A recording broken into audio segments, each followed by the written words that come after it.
who choose to do so. Learning a new piece of music is a solitary activity. Sadly, for my sister growing up, practicing the loud piano in the middle of our living room was not a solitary activity for me. So knowing this, schools where people study music created things called practice rooms. And one of the things music schools love to talk about are the number of their practice rooms.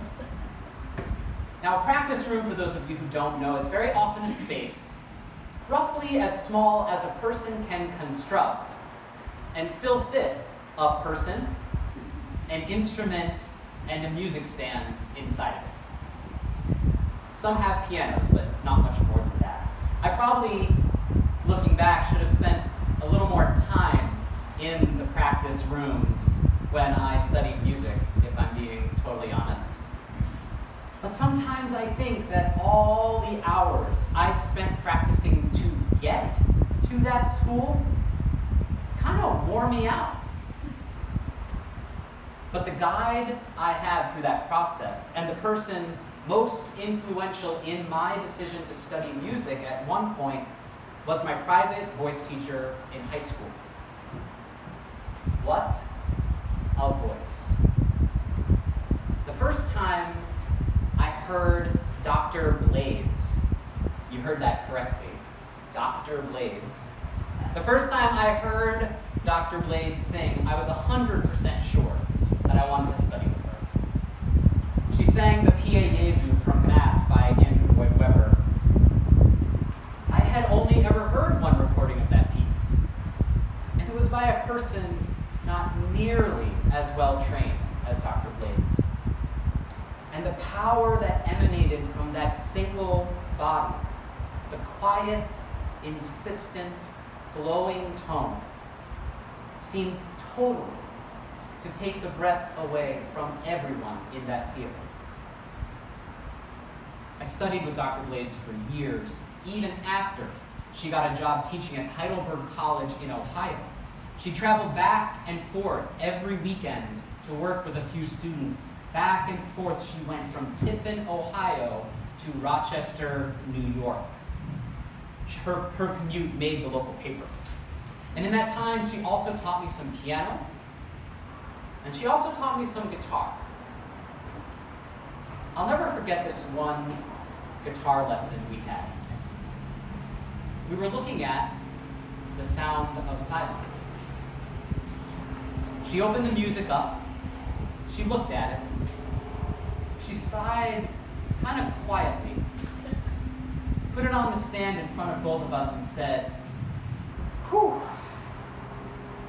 I remember listening to this song alone in my room as a kid, having some pretty crazy thoughts." Now, I was about 16 years old, and we were in a room that just fit a piano, 2 people, and a whole lot more than that. But I wasn't scared by her statement. I was curious. Because as a 16-year-old, I was wondering, do all adults have real feelings? Could the thoughts she had alone in her room be half as crazy as the ones I was having alone, staring out the window as a sullen teenager for hours and hours at a time? I pondered this, and there was a deafening sound of silence in the room. And I decided to learn the boxer instead. Simon and Garfunkel jokes for everyone. In practice rooms, in studios, in bedrooms, on couches, by windows where snow drifts run, or where sun soaks our skin, solitude, bodily separation from others, leaves us often alone with our very own thoughts. A A friend with a number of years in recovery from an addiction says that when he chooses to spend time alone with his mind, he is choosing to spend time with the thing that tried to kill him. He told me this years before the very recent studies that show that loneliness and isolation are becoming leading causes of many of the psychological challenges that people face. Dr. Vivek Murthy, a past Surgeon General of the United States, says that profound loneliness is as hard on the human body as smoking 15 cigarettes a day. But loneliness is not the same thing as solitude. Once I visited some friends at a Tibetan Buddhist school set among the redwoods of Northern California. It was summer, and they were there studying the delicate art of translating ancient Himalayan languages for the sole purpose of contributing to the study and the practice of Buddhism and Buddhist thought. And alongside these language scholars, like my friends, there were others. They were training to be ordained Buddhist monks and nuns in this particular sect. At lunch one day, my friends explained that one of the people at the other end of the dining hall had spent 3.5 years living in solitude in a structure not much bigger than he was, smaller by far than a practice room. Did I say years? Yes. Good, because that's exactly what I meant. 3.5 years he lived in this little room. But the practice of solitude, in many faiths, in many cultures, and in almost every case, one of the primary goals in those practices, in those faiths, that rely on solitude, whether in meditation, whether in silent retreat, or a lone spiritual journey in a wilderness or across a desert, is to experience solitude and not fall into loneliness. Because it doesn't take a Surgeon General to warn us about loneliness. We don't have to spin like the mind of a teenager watching an album pressed into wax wheel around to the tune of the sound of silence, because no matter how many times a sign flashed out its warning, how many songs, voices can never now share, no matter how deafening the sound of silence from those in power may be, it will be too soon, if in more lifetimes than Dharma can count, if I ever hear the words lone gunman again. It will be too soon. And in this feeling, I know I am not alone. Amen. In my quiet moments, and I know we don't have to share the same opinion about things, but I will just tell you this off script. In my quiet moments, I want to take the guns. I want to take them all. And I want to melt them down into a Tesla or a Prius for every person in the world. And we can call it the UU Buyback Act.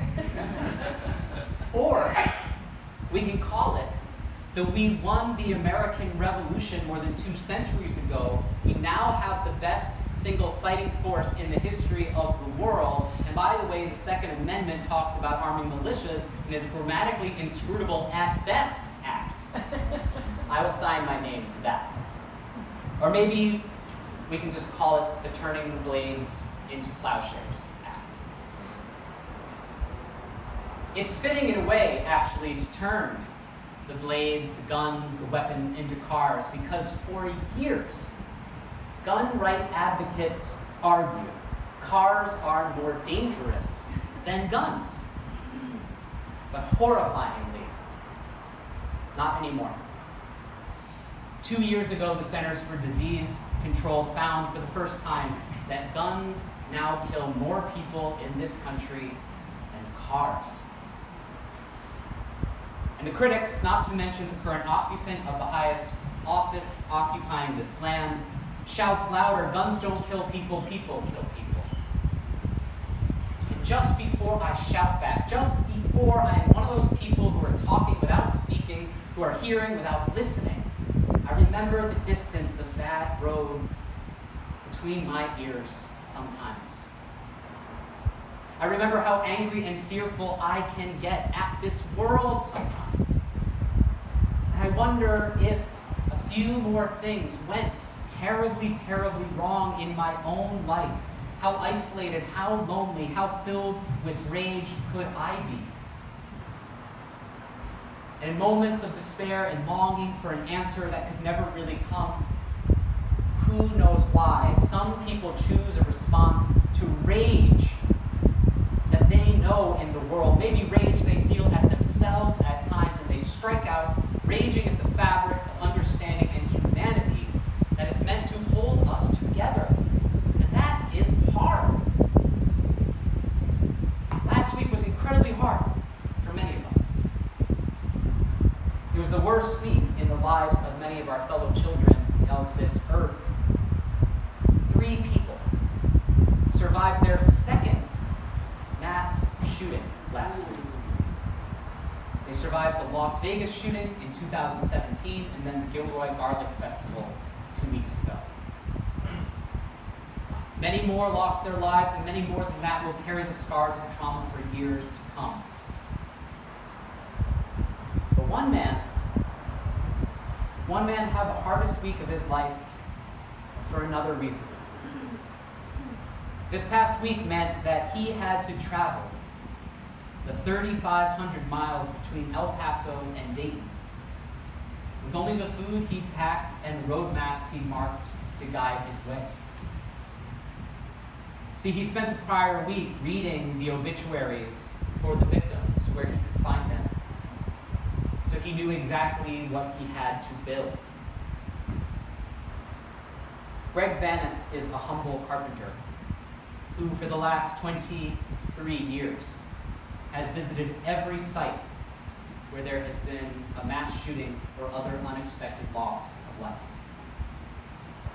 And he brings with him a cross, a Star of David, a crescent moon, or other fitting memorial items for Buddhists and even for atheists, for every victim of every attack like the ones over the past week for the past 23 years.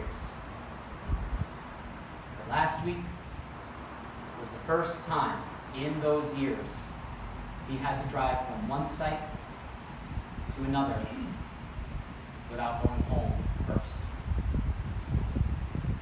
His journey from his home workshop and out to every site began after his father-in-law died from gun violence. And he says that in the time he has memorialized people, roughly 21,000 of those have been victims of gun violence.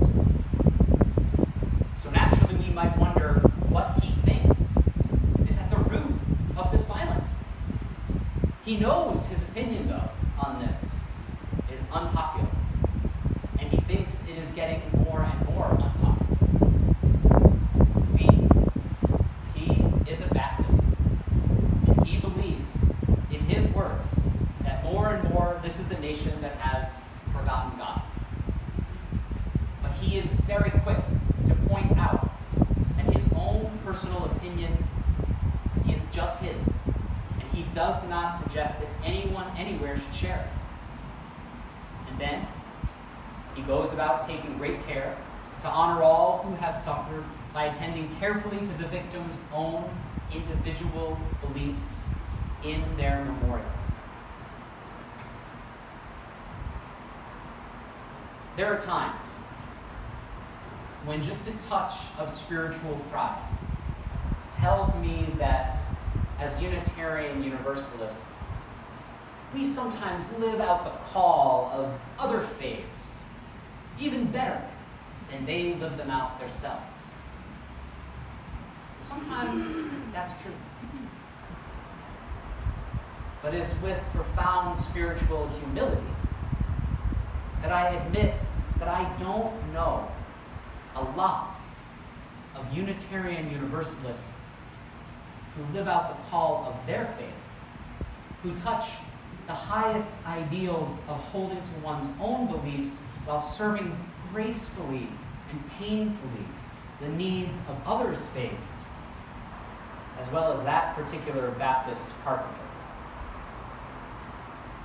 Xanus' words: I've never been an advocate or a loudmouth because I feel that people will point at me and say, look, he's a religious zealot. No. I'm a workaholic. God didn't give me one thing he gave everyone else. What do you think that is? Well, he did not give me a lazy bone. Everyone's got one, I don't. The interviewer asked him if he had a message for those gathering as he removed each cross, each memorial from the truck bed and wrote names of the victims on each one. He said, I don't want to alienate people.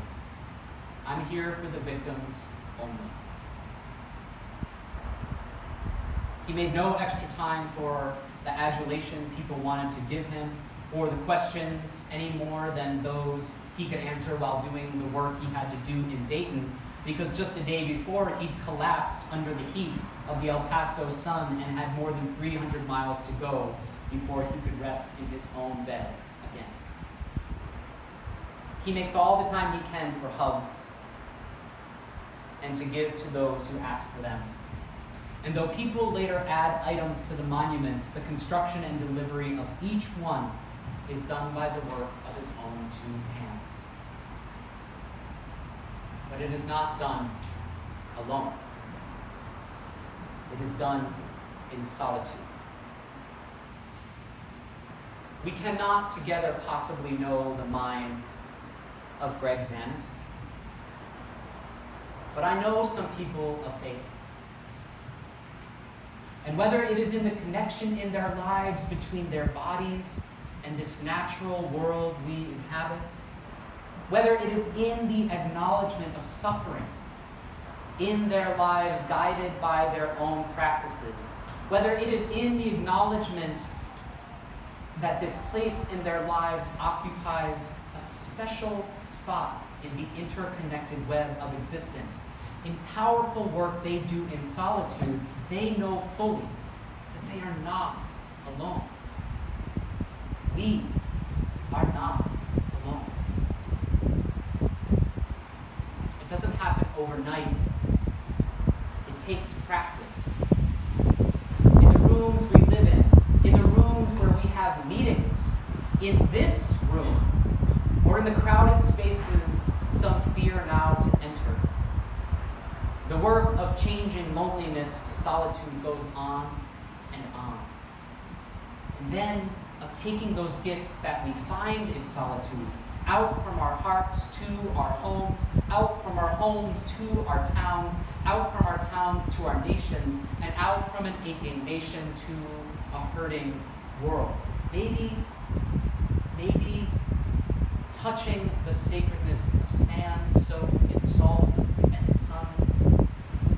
Maybe feeling the warm compassion of a community gathered somewhere, turning our blades into plowshares, and maybe, just maybe, believing for a little while in a humble carpenter who wraps his arms around the world where human death meets eternal life. Until we all rest renewed in our own solitude, where we can almost hear, over the sound of silence, kindness herself singing.